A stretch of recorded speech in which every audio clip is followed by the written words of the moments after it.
तो मार्वल की हिस्ट्री बहुत बड़ी है क्योंकि ये कंपनी 80 साल से भी ज़्यादा से कॉमिक बुक्स और मूवीज़ बना रही है। ये वीडियो 2 पार्ट में रहेगा जिसका ये पहला पार्ट है। वीडियो स्टार्ट करने से पहले एक बात मैं पहले क्लियर कर देता हूँ, इस लिस्ट में सिर्फ वही लोग रहेंगे जो आज तक मार्वल में अपेयर हुए हैं या फिर अपेयर होने वाले हैं, और इसके अलावा जो भी कैरेक्टर्स बचेंगे उन्हें हम आगे आने वाले वीडियोज़ में डिस्कस करेंगे अलग से।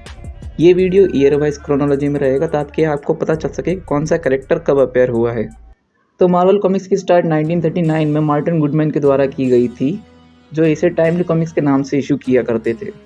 और 1941 में हमारा पहला सुपर हीरो कैप्टन अमेरिका इसमें इंट्रोड्यूस किया गया था।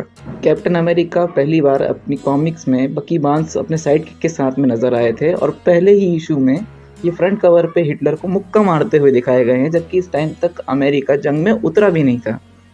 50s मार्वल के लिए ठंडा ही रहा, उन्हें पब्लिक से मिला जुला रिएक्शन ही मिल रहा था, पर 1961 में कुछ ऐसा हुआ जिससे मार्वल की लॉटरी लग गई। उन्होंने निकाली फैंटास्टिक फोर का पार्ट 1। उसके बाद तो मार्वल जैसे रुका ही नहीं। अपने अगले ही फैंटास्टिक फोर के इशू में उन्होंने स्कल्स को इंट्रोड्यूस किया, और फैंटास्टिक फोर इशू 5 में उन्होंने डॉक्टर डूम को इंट्रोड्यूस किया। 1962 में फैंटास्टिक फोर के साथ साथ उन्होंने काफ़ी अलग अलग और नए कैरेक्टर्स भी इंट्रोड्यूस करवाए थे।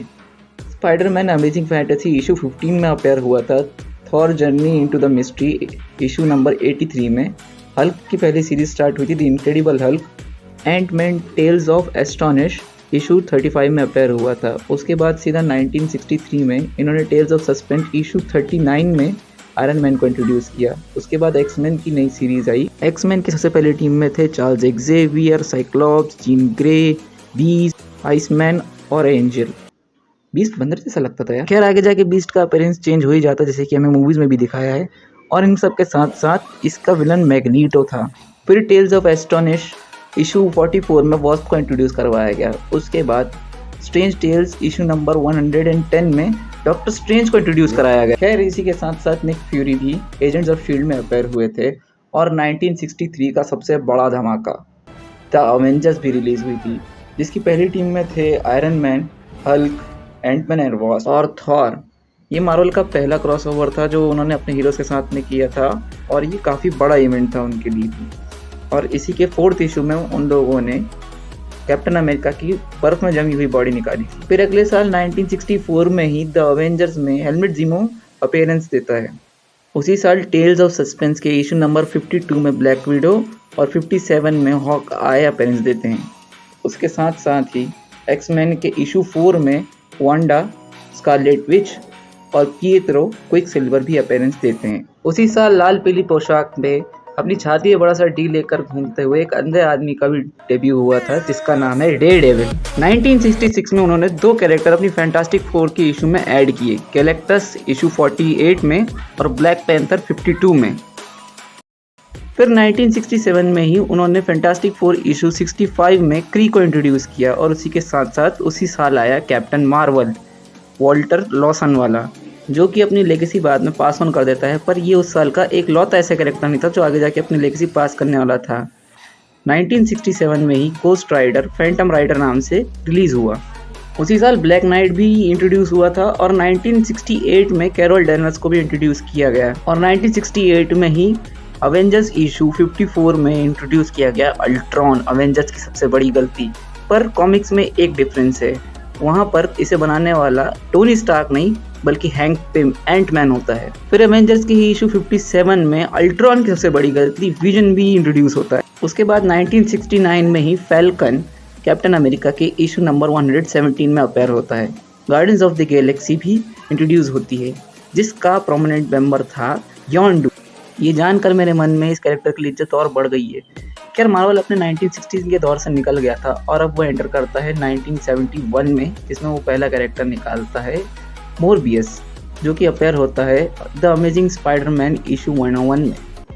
मार्वल 70s के दौर में आके पगला गया था, क्योंकि उसने इसी सेम इशू में एक 6 आर्म्स वाला स्पाइडरमैन भी इंट्रोड्यूस किया था, जो कि बहुत फनी है। खैर इसके अगले साल 1972 में मार्वल स्पॉटलाइट इशू 5 में ही गोस्ट राइडर इंट्रोड्यूस हुआ। अपने मेन वाले Ghost Rider, first Ghost Rider के 5 साल बाद ये जॉनी ब्लेज वाला था। फिर 1973 में the invincible iron man issue 55 में अपेयर हुआ थाइनोस द मैड टाइटन। उसी के साथ साथ शेंग-ची भी इसी साल आया था स्पेशल मार्वल एडिशन 50 में। और doom of the Dracula issue 10 में अपेयर हुआ blade.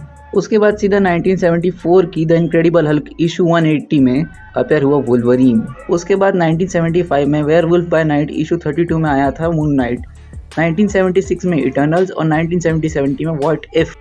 Fun fact, what if की बहुत सारी कहानियां मेन कैनन में भी यूज़ की गई है, जैसे कि जेन फॉस्टर वाली, अरे वही जिसमें जेन फॉस्टर थॉर बन जाती है और जिसके ऊपर अभी मूवी भी आने वाली है, लव एंड थंडर। और इसी के साथ साथ मार्वल अपने 70s के दौर को पार कर लेता है। इसके बाद आता है 1980 में the all new savage Hulk, she Hulk. पर इसी के साथ साथ मार्वल का डाउनफॉल भी चालू हो जाता है और वो अपने इस डाउनफॉल से बचने के लिए 1984 में सीक्रेट वॉर्स करके एक इवेंट करता है। फन फैक्ट, सीक्रेट वॉर्स ही वही इवेंट था जिसमें वेनम मिलता है स्पाइडरमैन को, जो कि उसे एक एलियन कॉस्ट्यूम समझ। फिर इसी साल मेलिकिथ को भी इंट्रोड्यूस किया जाता है, जो कि थॉर का एनिमी है। और 1982 में एडी ब्रॉक को भी इंट्रोड्यूस किया जाता है द अमेजिंग स्पाइडरमैन इशू 252। पर अभी भी वेनम स्पाइडरमैन के पास ही होता है और फैंटास्टिक फोर के पास जाकर से स्पाइडरमैन कहता है कि ये कॉस्ट्यूम उस पर कुछ असर डाल रही है। तब फैंटास्टिक फोर उसे बताते हैं कि ये कॉस्ट्यूम एक लिविंग बीइंग है। इसी वजह से स्पाइडरमैन उसे छोड़ देता है और वो एडी ब्रॉक से मिलता है। 1988 में द अमेजिंग स्पाइडरमैन इशू 299 में एडी ब्रॉक और वेनम एक साथ आते हैं, जिसके बाद उनका नाम पड़ता है वेनम। और इसी के साथ साथ मार्वल अपना 80s का टाइम भी पार कर देता है। अब 1992 में द अमेजिंग स्पाइडरमैन इशू 359 में कार्नेज को इंट्रोड्यूस किया जाता है, जिसका प्रोमिनेंट होस्ट होता है क्लीटस कैसिडी। 1992 की ही न्यू म्यूटेंट सीरीज़ के इशू नंबर 98 में डेडपूल को भी इंट्रोड्यूस किया जाता है। अब मार्वल डाउन जा रहा था और उसने अपने बिलव्ड कैरेक्टर स्पाइडरमैन से भी बहुत सारी स्टोरीज निकाल ली थी, यहाँ तक कि उसका एक क्लोन तक इंट्रोड्यूस किया गया था और उससे बहुत ज़्यादा कंफ्यूजन हो रहा था, जिसको रिजॉल्व करने के लिए 1994 में क्लोन सागा बताई गई। पर लोग उल्टा उससे कंफ्यूज हो गए और पीटर पार्कर और बेन रायली के बीच में फ़र्क बताना बहुत मुश्किल हो रहा था और अभी भी समझ में नहीं आ रहा था कि क्लोन कौन है और एक्चुअल स्पाइडरमैन कौन है, जिसकी वजह से उसकी सेल्स डाउन गई और 1996 में मार्वल बैंकक्रप्ट हो गया। और यही था वो डाउनफॉल जिसकी वजह से मार्वल को अपने कैरेक्टर राइट्स बेचने पड़े। उन्होंने फॉक्स को अपने एक्समैन के राइट बेच दिए थे, पर कॉमिक्स में वो अभी भी उन्हें अपेयर कर सकते थे। तो उन्होंने एक लास्ट ट्राई करते हुए 1996 में डीसी को अप्रोच किया और डीसी मान गया। हाँ, डीसी इस पिक्चर का हीरो है। डीसी वर्सेस मार्वल कॉमिक्स उन्होंने एक अमलगम की तरह बनाई थी ताकि वो अपने दोनों यूनिवर्स को शेयर कर सकें और बता सके कि अगर दोनों यूनिवर्स मिलते तो क्या होता। मार्वल और डीसी दोनों कॉम्पिटिटर्स तो थे, पर दोनों की अप्रोच काफ़ी अच्छी थी, पर लोगों को पसंद नहीं आई। उन्होंने 1997 में अमलगम कॉमिक्स को भी इंट्रोड्यूस किया, पर वो कॉमिक्स कुछ खास नहीं कर पाती। इसी के साथ साथ 90s का टाइम मार्वल के लिए ख़त्म हो जाता है। पर इसके बाद में 2000s में क्या होता है, ये जानने के लिए आपको देखना पड़ेगा हमारा सेकंड वीडियो, जो कि बहुत जल्दी आएगा। स्टे ट्यून, लाइक करना, इस वीडियो को शेयर करना। दिस इज फारिस वानी साइनिंग ऑफ।